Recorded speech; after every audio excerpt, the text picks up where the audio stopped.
I got a confession. Every time I think I'm done upgrading my desk setup, some new idea pops in my head, a vendor shows me a new item that I find interesting, or I see something on Pinterest and I'm like, yep, gotta change things all over again.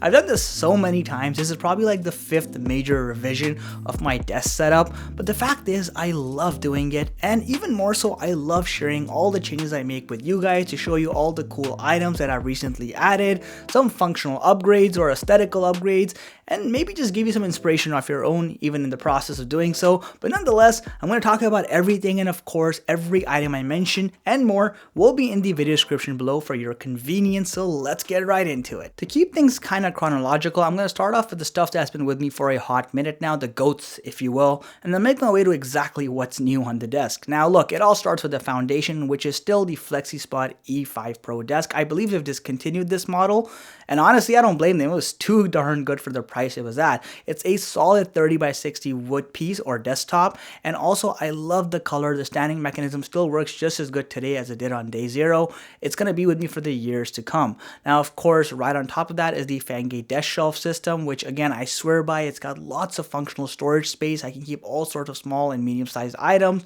and it is of course the foundation for all the stuff on top of it. Speaking of that, let's talk about my Dell 4K Ultra Sharp monitor, which I have had now for nearly 4 years. Not a single dead pixel, no problems with it. It has a sharp 4K resolution, fantastic color accuracy, which obviously I need for video editing, and yes, the only downside is that it's got a 60Hz refresh rate, but for my use case and productivity that doesn't really bother me whatsoever. Combine it with the BenQ Screen Bar Pro, which again has a really nice lighting system and it really minimizes eye strain. This is honestly the perfect monitor for my needs right now. You will notice I have actually changed the layout of where my MacBook used to be. So it used to be on the left side, I believe, and now it's on the right side over here. The reason I changed is because I have a new piece, which I'll talk about in just a minute. It's still using the same human-centric stand, and yes, I still have the Ikea, I can't pronounce it, the Tvarhand lamp, I believe. Anyway, this thing is retro, it's vintage, it just adds so much personality to my desk. I don't think I'm ever gonna get rid of this one. For those of you who've been following my channel for a while, you know I have a uncanny obsession with low profile keyboards, and currently that's sitting with the Low-Free Flow 2. Guys, this keyboard has been subject to great controversy because of its asymmetrical design. Some of you hate it, some of you don't mind it. I'm in the I don't mind it camp when it comes to design language. It really doesn't bother me, especially in this color combination. What I do absolutely love about this keyboard is the typing experience. It's tactile, it's buttery, it's smooth. I honestly think it's one of the best out there. Have a listen for yourself.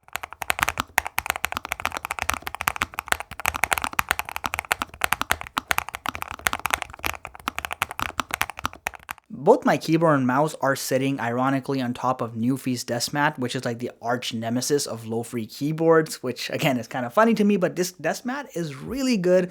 The white color here contrasts perfectly with my desk while also complementing my accessories, so what's not to like about it? Remember how I mentioned that I changed the positioning of my MacBook to the other side of the desk? That's because the Divoom time frame has taken its place. This is basically a semi-transparent BOE HD display, and it's basically a giant watch face. It has so many cool customizable options. You can change between watch faces, add your own photos or videos, or even choose from tens of thousands of user generated content to display on here. It's a perfect desk piece that again primarily exists for aesthetical value, but I do like looking at the time and temperature and whatnot over here at a glance. Now the QR65 speakers, I gotta admit, I got these sheerly because of their aesthetical value. While I'm not the biggest fan of RGB lighting, this is one of those cases where it was pulled off perfectly, and that hall effect lighting here with all the various colors and cool effects just really captivates me every time I look at it. And the audio sound isn't the best in class, but it's decent. You got a good mix of highs and lows. Again, if you're looking for the best speakers in terms of audio, I wouldn't necessarily recommend these, but in terms of sheer aesthetics, these are the best computer speakers out there, bar to none. While I don't get the game very often, the 8-bit 2 Ultimate Controller 2 is pretty nice as both a showpiece and a versatile gaming controller that has an Xbox themed design. It's got wireless and Bluetooth connectivity, and it is genuinely, again, a pretty fantastic controller. Now you'll also notice I've added these 3-piece frames to the wall that wasn't there before, and here's the secret, guys. I only paid like 5 Canadian bucks for it because the real version of these I think costs like close to 100 bucks, but these dupes off Temu, my goodness, they're such a money saver. Call me a cheapskate if you will, but they get the job done. I've also got the Ikea Bergshult. Excuse the immigrant in me, I cannot pronounce this fancy shelf name. The point is that it's not even about the shelf, it's what's on top of that, which is the Akerbar mini greenhouse. The first time I saw this on Ikea, I knew I had to get it. Guys, this shelf, when combined with a bunch of artificial plants and something like the og light that I have at the center, just brings your aesthetics to a whole new level. The dark green colors with that LED filament shining on them, especially in the darker hours, looks so darn good. I was partially inspired by a Pinterest post, but the idea is technically my own, and I gotta tell you guys, I absolutely love it, so feel free to rip this one right off because I think everyone should check this one out. My B-roll table setup remains more or less the same, so I've still got the same Odin Lake standing desk over here. It's been with me for a little over a year, no issues so far.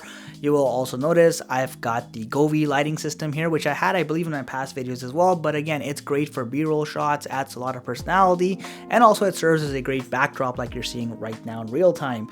Also, I do have the classic pegboard, which I've had for quite some time. It's really useful when I kind of want to have all my day-to-day accessories that I use all the time when I'm testing products or using them for B-roll reasons or whatever in between. Again, super functional and super useful. I also have a hobby of collecting good backpacks. In fact, I have too many of them at this point, but I want to display them as well, especially my favorite ones. So I made the wall of backpacks that you see over here. It's quite simple. I just basically got Ikea Clyde hooks over here. They're long so I can store various backpacks of different bases and sizes.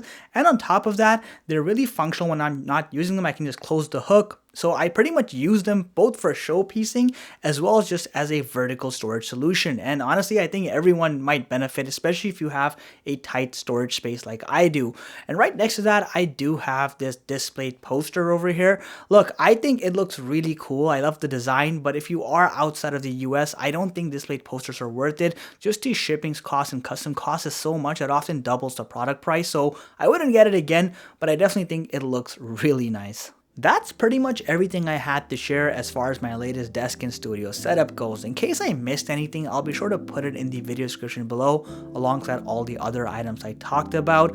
But guys, again, thank you so much to all of you for taking the moment to watch videos like this. All of this that I have here, I owe to God and I owe to your viewership. If it weren't for you guys, none of this would be possible. So thank you so much, and I will catch you in the next one.